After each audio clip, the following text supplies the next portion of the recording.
ಯಾರೆಲ್ಲ ಈ ಫಸ್ಟ್ ಕಾರ್ಡ್ನ ಚೂಸ್ ಮಾಡಿದ್ದೀರಾ, ಸೊ ನೋಡೋಣ ನಿಮಗೋಸ್ಕರ ಅವ್ರೇನು ಥಿಂಕ್ ಮಾಡ್ತಾರೆ ಅಂತ.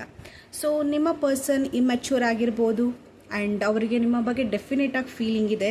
ಆ್ಯಂಡ್ ಅವರು ನಿಮಗೆ ಇನ್ ಕೇಸ್ ಪ್ರಪೋಸ್ ಮಾಡಿಲ್ಲ ಅಂದರೆ 100% ಪ್ರಪೋಸ್ ಮಾಡಬೇಕು ಅನ್ನೋ ಒಂದು ತಯಾರಿಯಲ್ಲಿದ್ದಾರೆ.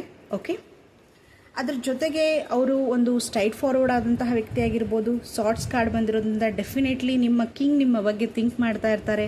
ಅವರು ಕೂಡ ನಿಮ್ಮ ಬಗ್ಗೆ ವಿಚಾರ ಮಾಡ್ತಾ ಇರ್ತಾರೆ. ಆ್ಯಂಡ್ ಅದ್ರ ಜೊತೆಗೆ ಸಮ್ವೇರ್ ಅವರು ಏನೋ ಬೇಜಾರಲ್ಲಿದ್ದಾರೆ ಅಥವಾ ನೋವಲ್ಲಿದ್ದಾರೆ,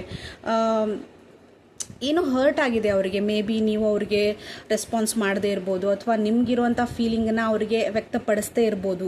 ಸೊ ಅವರು ಇಂಡೈರೆಕ್ಟಾಗಿ ನಿಮಗೆ ಹೇಳಕ್ಕೆ ಟ್ರೈ ಮಾಡಿದರೂ ಕೂಡ ನೀವು ರೆಸ್ಪಾನ್ಸ್ ಮಾಡದೇ ಇರ್ಬೋದು. ಸೊ ದ್ಯಾಟ್ಸ್ ವೈ ಅವ್ರಿಗೆ ಎಲ್ಲೋ ಒಂದು ನಿಮ್ಮ ಕಡೆ ಬೇಜಾರಂತೂ ಇದೆ 100%. ಬಟ್ ಡೆಫಿನೆಟ್ಲಿ ಅವ್ರು ನಿಮ್ಮ ಬಗ್ಗೆ ಥಿಂಕ್ ಮಾಡ್ತಾರೆ 24/7 ನಿಮಗೋಸ್ಕರ ಥಿಂಕ್ ಮಾಡ್ತಾರೆ. ನೀವು ಒಂದು ಸ್ವಲ್ಪ ಅವರಿಗೆ ರೆಸ್ಪಾನ್ಸ್ ಮಾಡದೇ ಇದ್ದರೆ 100% ಅವ್ರಿಗೆ ನೋವಾಗುತ್ತೆ, ಬೇಜಾರಾಗುತ್ತೆ. Okay, thank you.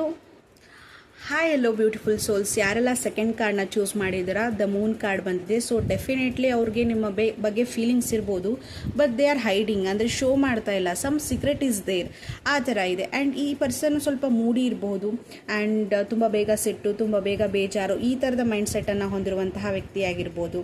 ಓಕೆ, ಅದ್ರ ಜೊತೆಗಡೆ ಇಲ್ಲಿ ಸ್ವಲ್ಪ ನನಗೆ ಕನ್ಫ್ಯೂಷನ್ಸ್ ಕಾಣಿಸ್ತಾ ಇದೆ. ಹಾಗೆ ಇವರು ಲೈಕ್ ವರ್ಕಲ್ಲಿ ತುಂಬ ಬ್ಯುಸಿ ಆಗಿರ್ಬೋದು. ಜೊತೆಗೆ the queen of cups energy ಇದೆ, ಸ್ವಲ್ಪ ಮದರ್ಲಿ ನೇಚರ್ ಇದೆ. ಹಾಗೆ ಮ್ಯಾರೇಜ್ ಕಾರ್ಡ್ ಕೂಡ ಬಂದಿದೆ. ಸೊ ಡೆಫಿನೆಟ್ಲಿ ಈ ವ್ಯಕ್ತಿ ನಿಮ್ಮ ಬಗ್ಗೆ ಏನೋ ಥಿಂಕ್ ಮಾಡ್ತಾರೆ, ಮ್ಯಾರೇಜ್ವರೆಗೂ ಕೂಡ ನಿಮ್ಮ ಬಗ್ಗೆ ಥಿಂಕ್ ಮಾಡ್ತಾರೆ. ಬಟ್ ಪ್ರಾಬ್ಲಮ್ ಏನು ಅಂತಂದರೆ ಸಮ್ವೇರ್ ಇವರಿಗೆ ಒಂದು ಕ್ಲಾರಿಟಿ ಅನ್ನೋದಿಲ್ಲ. ಓಕೆ, ಸೊ ಒಂದು ಕ್ಲಾರಿಟಿ ಅನ್ನೋದಿಲ್ಲ.